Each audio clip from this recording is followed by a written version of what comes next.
Welcome back to your YouTube channel Iqra online classroom. আজকে আমরা class 8 এর কোর্সে দেখি 10.1 এর অঙ্কগুলো দেখব। ঠিক আছে, ঐকিক নিয়মের যে অঙ্কগুলো আছে সেগুলো আমরা দেখব ত্রৈরাশিক পদ্ধতিতে। তোমরা কিন্তু খাতা পেন নিয়ে বসবে আর বইটা অবশ্যই সাথে নিয়ে বসবে। প্রথম অঙ্কটা আমি পড়ছি, তোমরা দেখো। কোর্সে দেখি 10.1 এর পেজ নাম্বার 100। আজ আমার বাবা 390 টাকায় 15 কিগ্রা চাল কিনে এনেছেন। যদি 17 কিগ্রা একই রকম চাল কিনতেন তবে বাবা কত টাকা খরচ করতেন? ত্রৈরাশিক পদ্ধতিতে হিসাব করে লিখি। আচ্ছা, ত্রৈরাশিক পদ্ধতির নিয়ম হচ্ছে যেটা তোমার কাছে চাইবে, মানে অ্যান্সার যেটা চাইবে। যেমন এই অঙ্কটা পড়ে তোমরা কি বুঝতে পারছো? তোমাদের কাছে কোন অ্যান্সারটা মানে জানতে চেয়েছি, কোনটা কত টাকা খরচ করেছেন তিনি। তো সেটা আমরা কিভাবে লিখছি দেখো। চাল একদিকে লিখবো চাল কিগ্রা ব্র্যাকেটে, আর একদিকে লিখবো মূল্য বা দাম। মূল্য লিখতে পারো, দামও লিখতে পারো, টাকা। আচ্ছা, চাল যখন 15 কিগ্রা তখন তার মূল্য কত? 390 টাকা। 390 টাকা।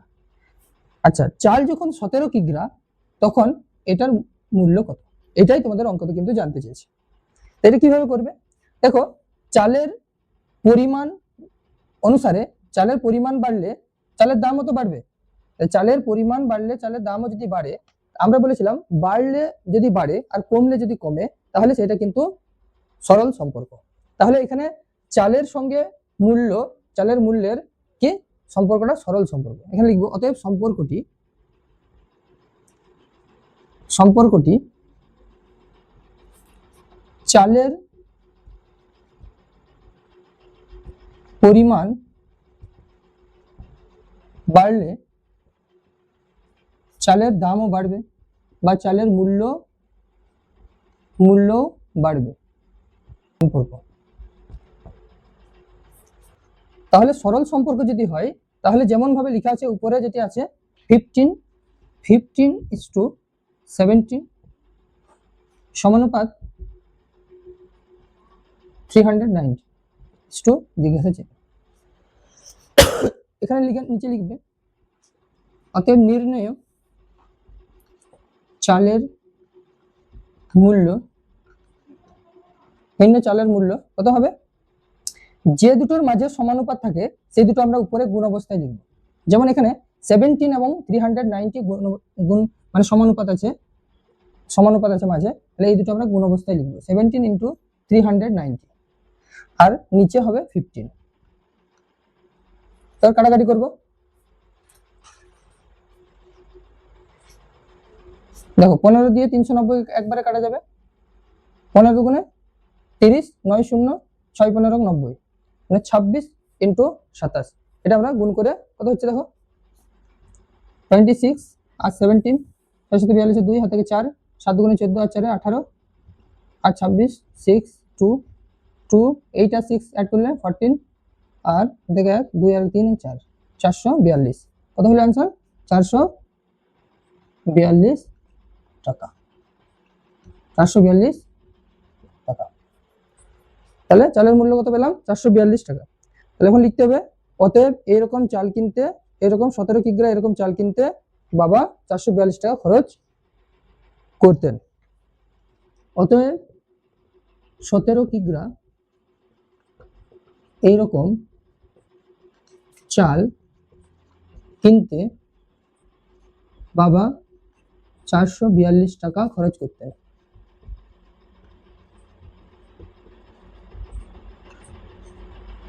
আশা করি তোমরা বুঝতে পেরেছো। দেখো কিভাবে করলাম অঙ্কটা।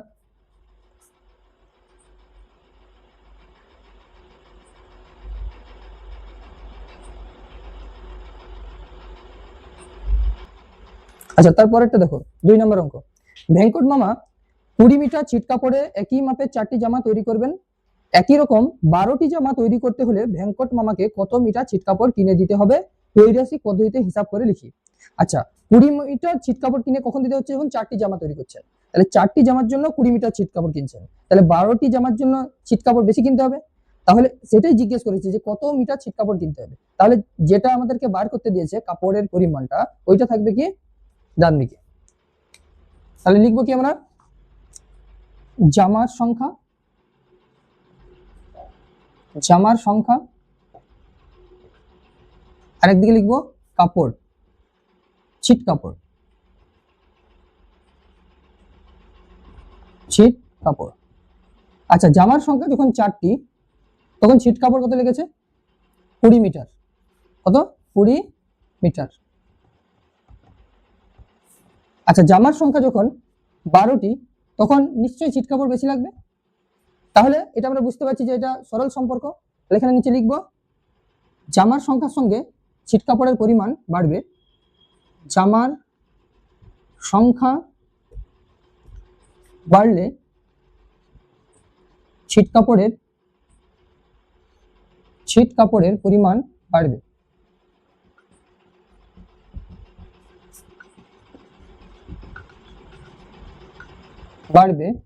তাই সম্পর্কটি সরল সম্পর্ক, সম্পর্কটি সরল সম্পর্ক। আর সরল সম্পর্কের ক্ষেত্রে আমি কি লিখি, তবে কমা 4:12 সমানুপাত 4:12 সমানুপাত 20:, ঠিক আছে চিহ্ন। মানে সরল সম্পর্কের ক্ষেত্রে উপরে যে সংখ্যা থাকবে সেটা বসিয়ে দেবো, তারপরে সংখ্যাটা বসিয়ে দেবো, তারপর সমানুপাতের চিহ্ন দিয়ে এই যে সংখ্যাটা থাকবে এটা বসিয়ে দেবো, ঠিক আছে। এখন আমাদের নির্ণয় কি করতে দিয়েছে, ছিট কাপড়ের পরিমাণ। তাহলে লিখবো অতএব নির্ণেয় ছিট কাপড়, নির্ণেয় ছিট কাপড় কি লিখবো, 12 × 20। আমি কি বলেছিলাম যে সমানুপাতের চিহ্ন যে দুটি সংখ্যার মাঝে থাকবে, এখানে 12 এবং 20-র মাঝে সমানুপাতের চিহ্নটা রয়েছে। তাহলে আমরা এটা গুণ অবস্থায় উপরে লিখবো। কি লিখবো, 12 × 20। আর নিচে কোনটা লিখবো, এই যে সংখ্যাটা, এই সংখ্যাটা নিচে লিখবো 4। এবার আমরা কাটাকাটি করবো।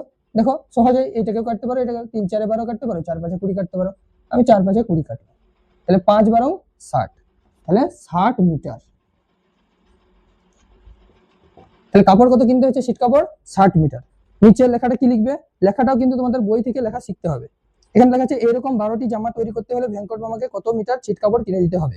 অতএব লিখবো, অতএব ভেঙ্কট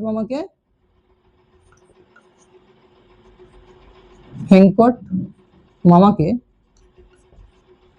60 মিটার ছিট কাপড় কিনে দিতে হবে।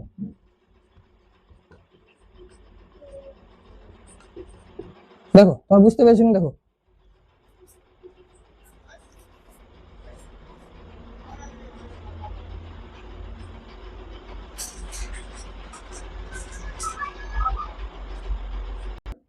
তারপরে 3 নম্বর অঙ্কটা দেখো, বকুলতলা গ্রামে একটি পুকুর কাটতে 30 জন লোকের 15 দিন সময় লেগেছে। কতজন লোকের, 30 জন লোকের 15 দিন সময় লেগেছে। আচ্ছা, যদি 25 জন লোক ওই পুকুর কাটতো তবে কতদিনে কাজ শেষ করতে পারতো, ত্রৈরাশিক পদ্ধতিতে হিসাব করে লিখি। এই ভাষাটা আমরা অন্যভাবে পড়ে দেখতে পারি, কে যে 30 জন লোক লাগছে, যখন 15 দিন সময় লেগেছে কতজন লোকের, 30 জনের। তো 25 জন লোক মিলে যদি কাজটা করে তাহলে কতদিন সময় লাগবে, তোমরা বলো তো। 30 জন লোকে কাজটা করতে 15 দিন সময় লেগেছে, তাহলে 25 জন লোকের কতদিন সময় লাগবে, সময় বেশি লাগবে যেহেতু লোক কমে গেছে। তাহলে এখানে দেখো কি হচ্ছে, বিপরীতটা হচ্ছে, যখন লোক কমে গেল তখন সময় বেশি লাগছে। তাহলে বাড়লে যদি কমে বা কমলে যদি বাড়ে তখন আমরা বলি এই সম্পর্কটা ব্যস্ত সম্পর্ক। আমি অঙ্কটা করাচ্ছি, তোমরা সহজেই বুঝতে পারবে। দেখো তাহলে এখানে আমরা লিখবো কি, লোক সংখ্যা আর সময়। হেডিং কি দেবো, লোক সংখ্যা আর একদিকে সময়, ব্র্যাকেটের দিন, ঠিক আছে। তাহলে লোক সংখ্যা, আচ্ছা দেখি এটা জানতে চেয়েছে কত দিনে কাজটা শেষ হবে। হ্যাঁ, তাহলে যখন লোক সংখ্যা 30 জন তখন সময় লেগেছে 15 দিন, তাই তো। আচ্ছা, লোক সংখ্যা যখন 25 জন তখন সময় কত লাগবে, এটা আমরা সহজেই বুঝতে পারছি যে সময় বেশি লাগবে কারণ লোক কমে গেছে, কিন্তু এটা আমাদেরকে লিখে বোঝাতে হবে। লোক সংখ্যা কমলে সময় বেশি লাগবে, যেহেতু লোক সংখ্যা কমলে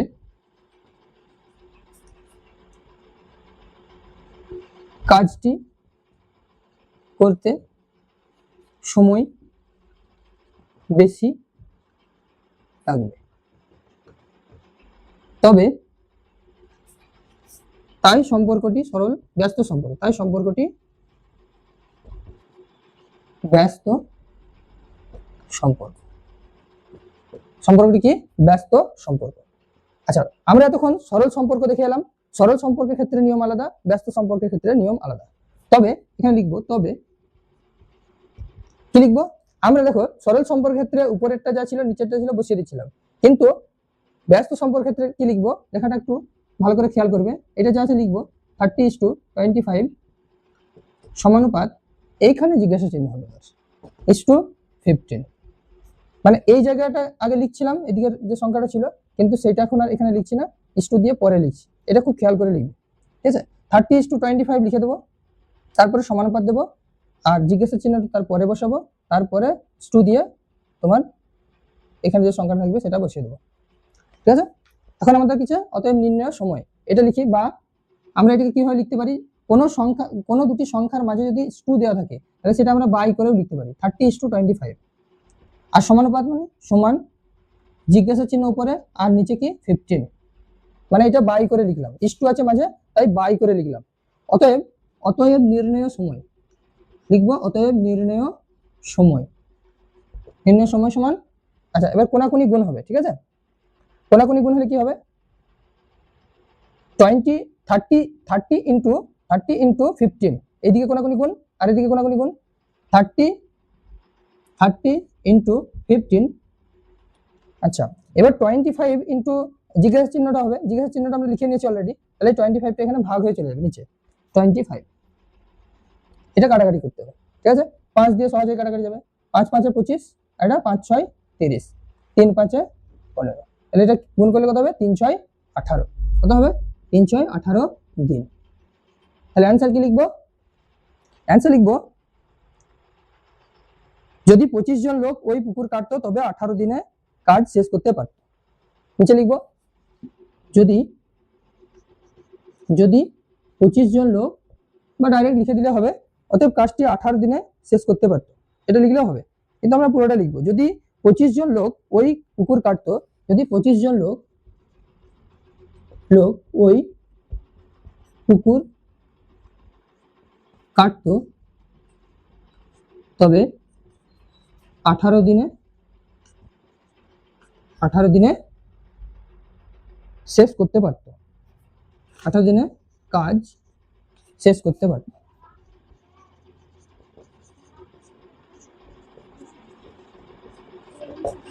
তবে এই জায়গাটা একটুখানি খেয়াল করবে, যখন ব্যস্ত সম্পর্ক বলবে তখন আমরা 30 মানে এখানে যে সংখ্যা থাকবে সেটা বসাবো, তারপরে ইস্টু দেবো, তারপরে যেটা আছে বসিয়ে দেবো, তারপর সমানুপাত দেবো, তারপরে জিজ্ঞাসা চিহ্নটা আগে দেবো, তারপরে উপরের সংখ্যাটা লিখবো, এবং সেটা এরকম করে বাই করে লিখে সমান দিয়ে এইভাবে করবো, ঠিক আছে?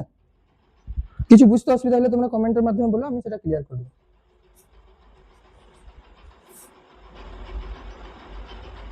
নেক্সট দেখো 4 দাগের অঙ্কটা, কোষে দেখি 10.1 এর 4 দাগের অঙ্কটা। কাকিমা ঘন্টায় 40 কিমি বেগে গাড়ি চালিয়ে 5 ঘন্টায় মামার বাড়ি পৌঁছে গেলেন। তিনি যদি ঘন্টায় 50 কিমি বেগে গাড়ি চালাতেন তবে মামার বাড়ি পৌঁছতে কত সময় লাগতো? আচ্ছা, তোমরা সাধারণ জ্ঞানে বলো যে 40 কিমি বেগে গাড়ি চালিয়েছে, 40 কিমি পার আওয়ার বেগে গাড়ি চালিয়েছে, 5 ঘন্টা সময় লেগেছে। এখন গাড়ির স্পিড বেড়েছে, 50 কিমি পার আওয়ার বেগে চলেছে, তাহলে আগে পৌঁছাবে না কি টাইম বেশি লাগবে? অবভিয়াসলি টাইম কম লাগবে, কারণ স্পিডে গেছে, বেশি স্পিডে গেছে, তাই না? তো যখন দেখছি আমরা যে গতিবেগ যখন বাড়ছে তখন সময় কম লাগছে, তাহলে যখন বাড়লে কমে তখন সেটাকে আমরা বলেছি ব্যস্ত সম্পর্ক। তাহলে এটা ব্যস্ত সম্পর্ক হবে। কিভাবে লিখছি দেখো, গতিবেগ যখন 40 কিমি তখন সময় লাগছে 5 ঘন্টা, তাহলে 50 কিমি গতিবেগে সময় কত লাগবে? তাহলে লিখো গতিবেগ, 4 দাগের অঙ্ক, গতিবেগ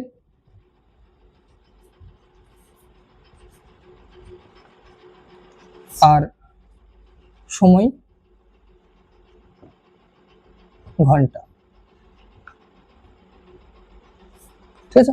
গতিবেগ যখন 40 কিমি পার আওয়ার তখন সময় লাগছে 5 ঘন্টা, যখন গতিবেগ 50 কিমি পার আওয়ার তখন কত সময় লাগছে? আমরা আগে শুনলাম যে এটা ব্যস্ত সম্পর্ক হচ্ছে, তো আমরা এখানে লিখবো গতিবেগ বাড়লে সময় কমবে,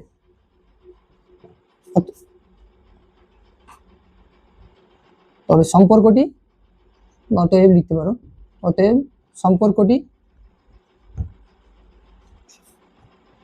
ব্যস্ত সম্পর্ক, ব্যস্ত সম্পর্ক, সম্পর্কটি কি? ব্যস্ত সম্পর্ক। আর ব্যস্ত সম্পর্কের ক্ষেত্রে আমি কি বললাম, তবে কি বসবে, 40:50 সমানুপাত, জিজ্ঞাসা চিহ্নটা আগে, তারপরে সংখ্যাটি is to 5। ওকে, দেন আমরা কি লিখবো, বা 40/50 এখানে সমান দেবো মাঝে, আর এটা উপরে জিজ্ঞাসা চিহ্ন চলে গেছে, আর নিচে 5। তবে অতএব লিখবো, অতএব নির্ণয়ের সময়, অঙ্কগুলি খুবই সোজা, শুধু তোমরা মন দিয়ে শোনো, এই জিজ্ঞাসা চিহ্নটা আর কি বার করছি। তাহলে আমরা কি করবো, এই দুটো কোনাকুনি গুণ হয়ে যাবে, 40:5, আর এটা 40:5, আর এই 50টা নিচে চলে আসবে 50। এবার কাটাকাটি করো, 5 5 10 50, 4 10 40, তাই না? তাহলে 4 ঘন্টা, কত সময়, 4 ঘন্টা। তো নিচে লেখাটা লিখতে হবে, কি লিখতে হবে বলো দেখি, লিখতে হবে মামার বাড়ি পৌঁছতে কত সময় লাগতো, 50 কিমি বেগে গাড়ি চালাতেন, তবে মামার বাড়ি পৌঁছাতে 4 ঘন্টা সময় লাগতো। কাকিমা যদি 50 কিমি বেগে গাড়ি চালাতেন, তবে 4 ঘন্টা সময় লাগতো, 4 ঘন্টা সময় লাগতো। আশা করি তোমরা বুঝতে পেরেছো।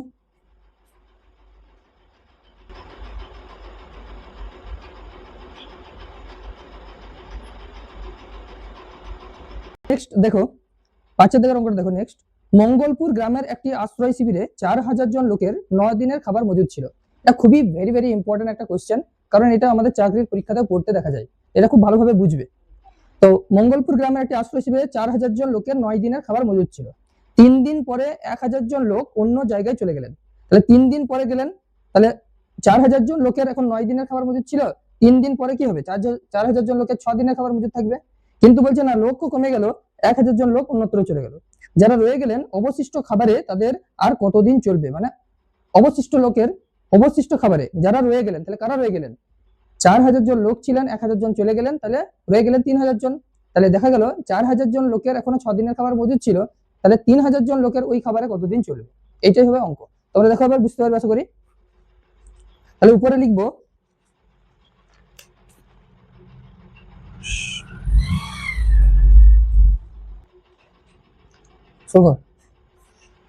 তাহলে লিখবো লোক সংখ্যা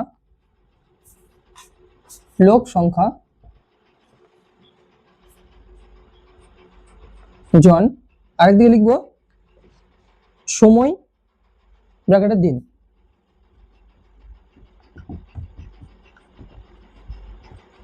আচ্ছা, লোক সংখ্যা যখন 4000 জন লোক, তখন সময় 3 দিন কমে গেছে, মানে 6 দিনের খাবার মজুদ আছে। 4000 জন লোকের 6 দিনের খাবার মজুদ আছে, কারণ কি 3 দিন পরের হিসাবগুলো হচ্ছে, 3 দিন পরে 4000 জন লোকের 6 দিনের খাবার মজুদ আছে। কিন্তু বলছে না, লোক সংখ্যা কমে গেছে 1000 জন, তাহলে এখন লোক সংখ্যা কত হয়েছে, 4000 থেকে 1000 বাদ দিলে কত হয়, 3000। 3000 জন লোকের কত দিনের খাবার, ওই খাবারে কতদিন চলবে, এটাই আমাদেরকে বার করতে হবে। 4000 জন লোকের যদি 6 দিন চলে ওই খাবারে, তাহলে 3000 জন লোকের কতদিন চলবে। তোমরা একটু সাধারণ জ্ঞানে বলো তো, যে 4000 জন লোকের 6 দিন চলে যে খাবারে, সেই জায়গায় লোক সংখ্যা যদি কমে যায়, তাহলে আরো বেশি দিন চলবে ওই খাবারে। তাহলে যখন লোক সংখ্যা কমে যাচ্ছে, তখন দিন সংখ্যা কিন্তু বেড়ে যাচ্ছে। তাহলে যখন কমলে বাড়ে বা বাড়লে কমে, সেই সম্পর্কটা আমরা কি বলেছি, তোমাদের কাছ থেকে অ্যান্সার চাই, বলো, ব্যস্ত সম্পর্ক। ঠিক আছে, তাই লিখবো এখানে লোক সংখ্যা কমলে খাবার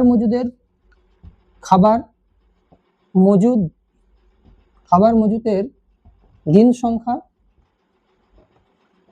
বাড়ছে, তাই সম্পর্কটি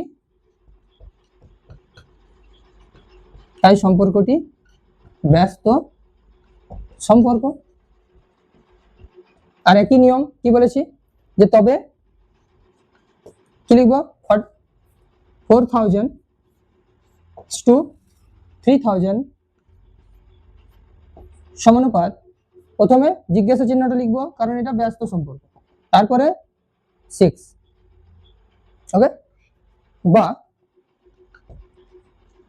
4000 ডিভাইডেড বাই 3000 সমান জিজ্ঞাসা চিহ্ন আর নিচে 6। তাহলে আমাদেরকে এটাই বের করতে হবে। তো নির্ণয়ের সময় তোর নিচে দেখতে হবে, লিখছি, অতএব নির্ণয়ের সময় কি লিখবো, এটা কোনাকুনি গুণ হয়ে যাবে, 4000 ইন্টু 6 ডিভাইডেড বাই 3000, ওকে।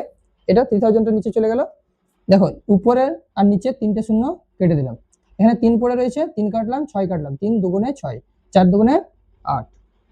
আচ্ছা এইটা নিচের লেখাটা তোমরা লেখো দেখি, তোমরা লেখো, আমি বলে দিচ্ছি, লিখো, অতএব অবশিষ্ট খাবারে তাদের 8 দিন চলবে। অতএব অবশিষ্ট খাবারে তাদের, এই বই দেখে লেখার চেষ্টা করবে, ঠিক আছে। দেখো অতএব লিখবে, অবশিষ্ট খাবারে তাদের 8 দিন চলবে, লিখো এটা নিচে। আচ্ছা আমি লিখে দিচ্ছি, লিখো, অতএব অবশিষ্ট খাবারে তাদের 8 দিন চলবে। এটা এখনো পর্যন্ত চাকরির পরীক্ষাতে পড়ে, এই অঙ্কটা WPSI বা ছোটখাটো যে পরীক্ষাগুলো রয়েছে ওগুলোতে পড়ে, তো অঙ্কটা খুবই ইম্পর্টেন্ট। আশা করি তোমরা বুঝতে পেরেছো। দেখো একবার দেখে নাও ভালো করে, স্ক্রিনশট নিতে চাইলে নিয়ে নাও।